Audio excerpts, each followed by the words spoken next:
back on the main card of a big pay-per-view event. It's been a couple years since you've been in that position. I know you've been doing this a long time, but does it still feel like a big moment when you're in a position like this? Yeah, it's probably the biggest fight to date for me in a while. Excited, I really want that top 5 spot, and I'm going to get it this weekend.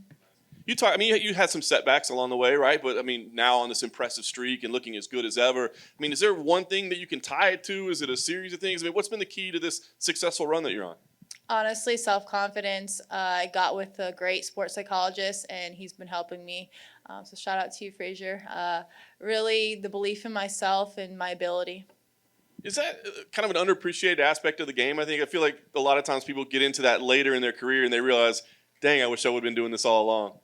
Yeah, for sure. For me, mental health is a big thing. I came open with my mental health a few years ago. It's been a struggle. It still is a struggle, but within the fight game, the self-confidence is just higher and higher. Talk about the preparation here with Mackenzie. Obviously we know what she's great at, right? So, is the preparation like, hey, let's just stay away from her grappling completely? Or is it more like, well, let's do as much jiu-jitsu as we can because we've got to be ready in case it goes to that place? Preparation's the same as always. Improving in every arena. I'm very confident in my jiu-jitsu, very confident in my grappling, very confident in my striking. No different than any other fight. Obviously, I'm aware that she wants to go to the ground, and obviously I would like to keep it striking. But there's a lot of things she has to get through to get me on the ground. Do you watch a lot of tape? And I just wonder if you've been surprised, like in watching her fights, like how willing it seems people are to grapple with her sometimes when it just seems like kind of a mistake. I don't know if they're necessarily willing. I just think they don't do the right things to stay away from it at times. She's not the best wrestler. Her wrestling is okay. But yeah, I think my game plan and just my style in general is a bad matchup for her. Win here, as you said, top 5. Are you letting yourself think like? I would think like the next fight could be maybe a number 1 contender fight. Depending on how things shake out. We know that there's a couple title fights maybe lined up, but are you letting yourself think that far that maybe the next fight could be a number 1 contender fight? For sure, a win over Mackenzie. I think definitely the next fight would be a number 1 contender spot. Last thing for me, I guess, knowing that, what type of fight do you need to have here? Do you need to go get a finish and put some kind of exclamation point on it, or is it just enough to beat somebody as respected as Mackenzie is? I think beating her is enough to get a contender shot, but if I was to go out there and, get a decisive win where I knock her out, I submit her, especially if I submitted her, I would definitely be vying for that title shot in my next fight. T-shirt right over here. I saw that between fights you took part in a fitness competition on the stage and the flexing of the muscles and all that. What was that experience like? Not just the competition itself, but the road to getting there. Yeah, the NPC show I did last November was exciting. It was funner than I thought it would be. The dieting was way different than what I have to do for fighting. I normally just come to fight week at my weight and then make weight. But for that, it was an aesthetic thing. It wasn't a weight thing. So I was eating very minimal calories. It's definitely not something healthy to do. But in terms of a competition, it was very, very exciting. The women were very nice. A lot of them, it was their first time as well. And just getting up there in heels, walking on stage, that was probably the most nerve-wracking thing. You talked about mental health and how seeing a sports psychologist has helped you with your confidence. What did that experience, did that help you in terms of your confidence and also checking off an item off the bucket list as well? Definitely checking off an item off the bucket list. Would I do it again during my career? No. It made my body weight fluctuate in a way that it had never done before, so I didn't like that part.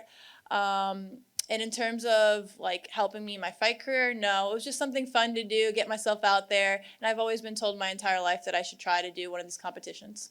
And then last thing for me, you've been a fighter that has dealt with the proverbial roller coaster the sports has to offer, the highs, the lows.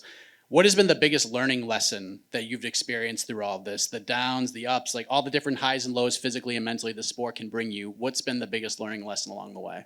The biggest learning lesson on the way is just to enjoy the journey. Sometimes I sit back and I'm like, I didn't enjoy it enough. So even if I win, lose, I want to remember every moment of it because this is only a short period of my life and I want to be able to share that with my kids in good memory.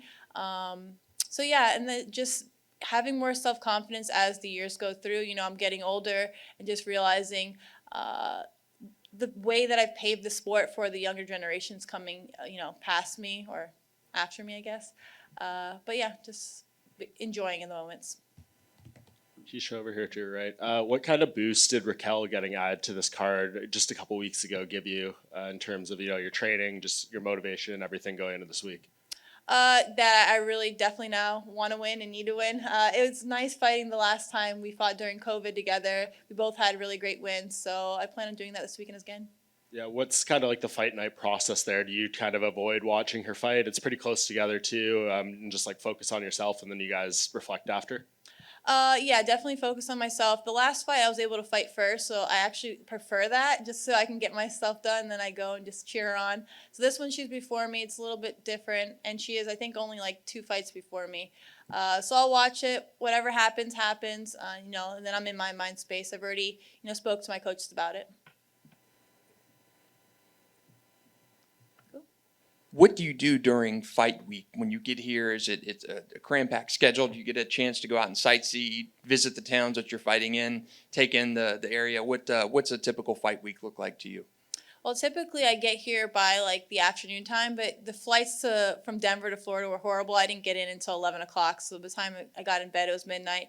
But if there's a mall, I like to go shopping. I don't do really much sightseeing, unfortunately. And this week I do have a lot of media, so I don't know if I'm going to get to the mall. But I do plan on hitting the hot tub, in about an hour, so that'll be fun. Have you spent time in Florida before? Oh, yeah, I grew up in South Florida. I grew up in Broward County. Tecia, right here. I saw you at the airport, and fans, they flocked you immediately, I think, when they got off the airport. Do you relish that, or do you just get out of my face, right now? I just got off the airplane. Because, you hear a lot of professional wrestlers that say, don't lurk at the airport. Do you appreciate the fans waiting at the airport? I most definitely appreciate the fans waiting at the airport. It was nice to see, and it's just, humbling. Like I said, enjoy the moment. I need to enjoy this now. Like recently, I was telling my coaches, I need to do more of the interviews that I'm asked to do because, in 3 years, I'm not going to be asked to do as many interviews, or maybe I won't be asked to do any. So I need to enjoy the moment now. We good? Just one real quick one. Where's that coming from? yeah. Oh, sorry. What do you make of the upcoming title defense between Rose Namajunas? She's defending her belt against Carla Esparza. What do you make of that fight, and do you think do you have a winner on that matchup? Yeah, for sure. I'm Team Rose all the way on that one. I think Rose is going to dominate the fight. The first fight they fought, they're both, young in their career, young athletes. But Rose is a different animal. I don't think that Carla's going to be able to impose her will in the way that she did before. Do you feel like you're almost like a dark horse in the division because there's all these contenders and there's a long line but you seem to be on a really good streak, and I mean if you put 4 wins together, I mean you have to be in the conversation now, right? Yeah, for a while when I first got in the UFC, I was talked about as I was in the top 5 for a while. Then I went down a little bit, and now I'm up on the hill again. So maybe now I am the dark horse. I definitely think a win over Mackenzie is going to get me talked about this weekend. Saturday night, I'm going to be spoken about in the greatest way. Thank you. Cool. Thank you, guys.